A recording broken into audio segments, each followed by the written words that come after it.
বারান্দা দিয়ে হাঁটাহাঁটি করতে গিয়ে মার সাথে কথা বলছিলাম। সো উপর দিক থেকে সিঁড়ি দিয়ে হলের সভাপতি সে নেমে যাচ্ছে, আমি খেয়াল করি নাই। একটু পর সে ব্যাক করে এসে বলছে, তোমার নাম কি? এরপর তুই করে বলছে, তোর হল কোনটা? এই হল। মানে তাকে যে সালাম দেয়নি এটা তার প্রচন্ড ইগোতে লেগেছে। তোকে সুবিধা মনে হচ্ছে না, তোর মধ্যে সমস্যা আছে, রাতে দেখা করবে। তো আমি সারাদিন ঘুরে রাত 11টায় তখন নামাজ পড়ি নাই।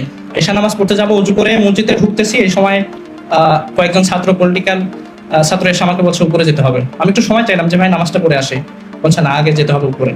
উপরে যাওয়ার পর এক এক করে ফোন চেক থেকে শুরু করে সাধারণত যে ঘটনাগুলো ঘটে, সিঙ্গেল গেস্ট রুম, সেগুলো শুরু হয়ে গেল। এবং সেইটা ছিল আমার জীবনে প্রথম যে আমার চেহারার উপরে কেউ আঘাত করে। আমি আমার ছোট্ট জীবন থেকে আমার স্মরণে কখনো পড়ে না যে আমার বাবা মা কখনো আমার গায়ের উপরে হাত তুলছে।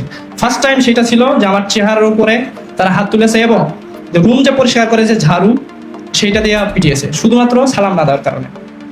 তো এইরকম অনেকগুলো স্টোরি আছে। এবং আমি এই গণরুম গেস্টরুমগুলোকে শুধুমাত্র একটা স্বাভাবিক ঘটনার প্রেক্ষিতে একটা ইনসিডেন্ট হিসেবে উল্লেখ করতে চান, এটা একটা টোটালি পলিটিক্যাল প্রজেক্ট। কারণ ফেসিবাদী সরকার আসলে ঢাকা বিশ্ববিদ্যালয়ের শিক্ষার্থীদের বাক স্বাধীনতা কেড়ে নিতে চায়, কারণ তাদের সবচাইতে বড় থ্রেট মনে করে ঢাকা বিশ্ববিদ্যালয়ের শিক্ষার্থীদের বাক স্বাধীনতা এবং স্বাধীনভাবে সংগ্রাম করার এই প্রবণতা, যার ফলে তারা এই শিক্ষার্থীদের ভিতর থেকে ফোর্সফুলি একটা পলিটিক্যাল ফোর্স তৈরি করে, যার মাধ্যমে তারা শিক্ষার্থীদের মুখ এবং আন্দোলনকে তারা স্তম্ভিত রাখতে চায়। ফলে এই গণরুম থেকে উৎপত্তি হয় গেস্ট রুম। শিক্ষার্থীদের সবচাইতে যেটা অসহায় এবং দুর্বলতার জায়গা, যে তাদের থাকার জায়গার ক্রাইসিস এবং আর্থিক অসচ্ছলতা, সেটাকে তারা পুঁজি করে গণরুম তৈরি করে, এবং সেই গণরুম থেকে গেস্ট রুমের উৎপত্তি শুরু হয়। এবং আমরা 5 তারিখের পর আলহামদুলিল্লাহ এই গণরুম গেস্ট রুম থেকে মুক্তি পেয়েছি, কিন্তু আমার কাছে মনে হচ্ছে যে খুব দ্রুতই আবার আমরা গণরুমের দিকে ফিরতে যাচ্ছি।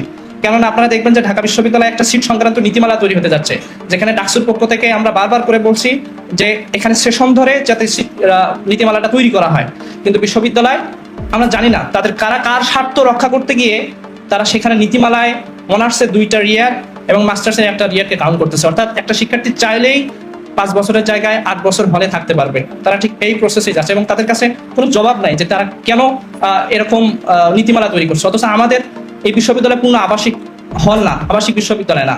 এবং চাইলে সরকার এখানে অনেকগুলো হল করে এই সংকট দূর করতে পারে, কিন্তু সেটা না করে তারা এমন সব নীতিমালা এবং এমন সব কৃত্রিম ক্রাইসিস তৈরি করতেছে, যার ফলে আমরা মনে হয় যে আবার গণরুমের দিকে ফিরে যেতে পারি যদি না আমরা ভয়েস রেজ না করি।